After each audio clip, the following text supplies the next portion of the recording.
Welcome into Extra Time. Thank you as always for your tweets. Two heavyweights with us today, Frank Leboeuf and Craig Burley. Craig, the first question for you. What a way to start. What do you mean? Tell us the best. Fat? No, I just mean regards to your achievements, your aura in the show.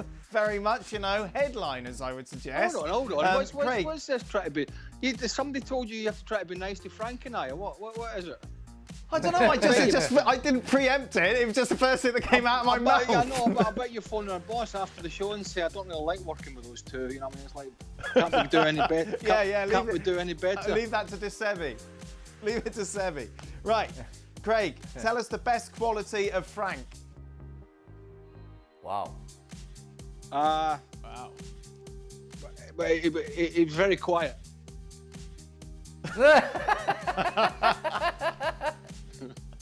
Shut up, Frank, was something that he heard quite a lot in training. Shut up! Shut up! You can't find something any better? I've known Frank for years. I won't embarrass him. But, we needed somebody. The game loves somebody that can come out the back and pass the ball and defend. Frank was a defender. But Frank was a very good long passer of the ball from the back, and that was something that we utilised very well. Thank you. Go on then, Frank. What was Craig's best quality? His looks. Well, I appreciate his analysis about football. I think he knows football very well. I love the way he speaks, the way he analyzes everything. In terms of football per se, he was a perfect midfielder in the way that you know that he knows how to defend, he knew how to counter-attack and to finish the attack. So he was a complete football player, and I'm not surprised that he was international, that he played for big clubs, and that he had a great career, and now he's a great talent. It's the most sycophantic start to Extra Time we've ever had in our lives. Let's move on. Well, you started quickly. it with your stupid two heavyweights here, Frank and Craig. All that nonsense. Yeah, true. Frank, is Robert Lewandowski becoming the greatest number 9 of his generation? Who is better in their prime, Lewandowski or Aguero?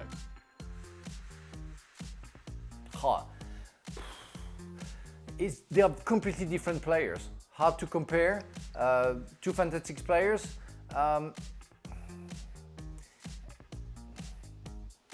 They play in different championships. I would like to see Lewandowski playing for Manchester City to be able to compare. You know what I mean? Or seeing Aguero in Bayern Munich to compare. I think Aguero has been very, very consistent to what he did, except that with injuries that he had. But very consistent. Lewandowski for me is somebody that I like because I like something on top of his football style is the talent that he has, the gesture that he proposes, and I really like Lewandowski, Aguero, but it's impossible for me to compare them. No, but if you had to choose, I go for Lewandowski. For me, he's a more complete player. Aguero is a finisher. I'm not sure Aguero can create a goal, meaning taking the ball from half of the pitch and maybe dribbling, taking on some players and scoring.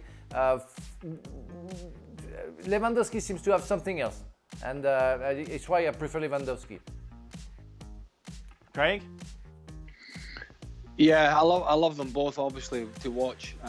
But if I was picking the team now, and I wanted the best man up front, I agree with Frank. I would go with Lewandowski. I think he's the best natural number 9 on the planet at the moment. Has been for quite some time. Aguero's pushing him.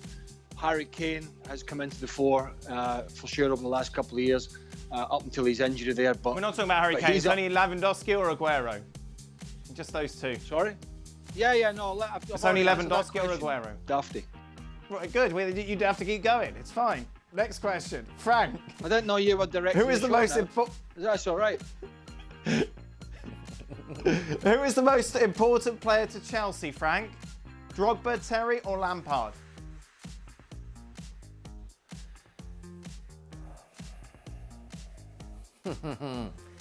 In fact, I'm hesitating between Terry and Lampard. Drogba had difficult seasons at first. Terry and I'll Lampard answer have it for been you, very, Frank. very. Come on. Yeah. What? I'll go for John Terry for the amount of years that he played for Chelsea, what he got, and yeah, Frank Lampard has been absolutely outstanding, scoring so many goals. But Terry was a captain. I think if you name the first name for Chelsea, you talk about Terry, then comes Lampard straight after. Craig, did you win the World Cup, by the way, of the most hated Chelsea player in history? No, I lost to. Unfortunately, I lost to Chris Sutton, which I was a bit peeved about. But yeah, I lost to Chris. But I made the final, beat all these people that are now the most hated, including Gordon Jury, my old teammate from Scotland, who said he wanted to leave Chelsea and go back north, thinking Scotland, and he went 10 miles north to Tottenham. So he's very well hated. But I was so disappointed that I wasn't the most hated because I'd written a speech, and I've had to. I spent hours on that speech, and I didn't win. So you're the second most hated former Chelsea player. Well, amongst a certain group of people, yes. But apparently, you don't not allowed to have an opinion now. But that's fine. That's fine. You've got to toe the party line. That's what you've got to do. John Terry's the answer anyway to the question. I think Frank pointed that out. He was the guy that glued everything together for many a year, both behind the scenes and on the pitch. Frank, who are some of your favourite Ligue 1 players apart from the usual suspects from PSG? Give us one other player away from PSG that you like to watch. That I like to watch. Dimitri Payet when he's at his best. Who else?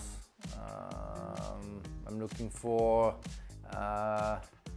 Do you watch the French League or what? I do, but it's not that good. It's not that good.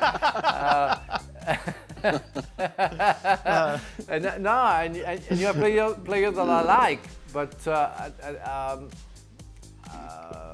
who can? Well, Nabil Fekir was a good one to watch. Steve Mandanda, the goalkeeper of Marseille. He was absolutely outstanding this year. Best player. Okay. After our discussion last week, Craig, did you test your pace by running down a hill outside your house? I haven't got to that yet because I had my parachute on. Somebody brought it up yesterday again. So I saw somebody tweet out saying, "Oh, I just love numbers. He's running at 34 point." He didn't have to run very fast yesterday in that game against Dusseldorf because did you see the goal Davies got? The Dusseldorf defenders just laid down for him. It was embarrassing. So, no, I haven't. I'm not up to speed yet. Excuse the pun, because I'm training for it. Because I think I can top Alphonso Davies in the speed front. I think I'll get him. Yeah, we'd like to see that. Yeah. Oh, here we go, Frank. This is going to take ages. What is your best memory from the 96-97 season? Can you tell us about the FA Cup tie against Leicester City? Oh yes, we went to extra time against Leicester City. It was, I think, in the quarter-final or the leg before maybe, and I saved during the normal time. I saved it on the line with the header. I remember because I was thinking like the unpleasant guy of Leicester because I scored so many goals against Leicester, and in that game, Alan Johnson. Pretending that it was a penalty, and we can say it now because it wasn't a penalty, and I scored that goal, and I think it was the 116th minute, and we went through because of that. So sorry for Leicester fans, but a good decision for the referee at the end of the day. Yeah, it was a great memory. The best memory, of course, is the final at Wembley when we won against Middlesbrough because it was my first trophy and the first year at Chelsea. And that was absolutely outstanding with the fans after the game, and I always put my first FA Cup final at the same level as my World Cup trophy because the atmosphere with the club, the fans after 25 or 26 years without winning anything was absolutely fantastic. Final question. Could Frank play a grouchy Scotsman with the accent and all if they made a movie about the life of Craig Burley? Title of the movie, Crabby Craig, the Battling Burley, the Last King of Scotland. How is your Scottish accent, Frank? Have you seen the tree, Greg? Greg! Freedom! Freedom, Craig Burley! That's the best I can do. Why does your voice go so high? I don't know, because I want to be like Mel Gibson, you know, shouting to these people to make sure that Scotland will be freed. That's it. Freedom! Freedom! How's he going to play me? I've got too much hair. That's true. You have to wear a wig, Frank. Yeah, he'd need to play Robbo. We'll be talking about wing backs. Well, you know that when I shot the Theory of Everything, at first they wanted me to wear a wig. Because at that time that where the movie was normally stands, it was in the 80s and nobody was bald. And so they wanted me to wear a wig, and I'm so pleased that the producer said, no, okay, you can stay like that. I was so happy. You don't need to wear a wig, Frank. Wait, nobody was bald in the 80s. All you got to do is turn your head upside down. Bish, bash, bosh, job done. Yes, that's true. That's true. I am in the right position. No, nobody. Of course, people were bald, but nobody was shaving completely his head. You looked like a skinhead. It wasn't nice to be bald, completely bald like that. There we go. That is it. Thank you very much, gentlemen. ESPN FC will return tomorrow. Keep your tweets coming in. Goodbye, goodbye, my friend. Oh God! Stop it. Well, thank you very much for watching ESPN on YouTube. For more sports highlights and analysis, be sure to download the ESPN app. And for live streaming, premium content, and let's not forget as well, ESPN FC 7 days a week. Subscribe to ESPN+.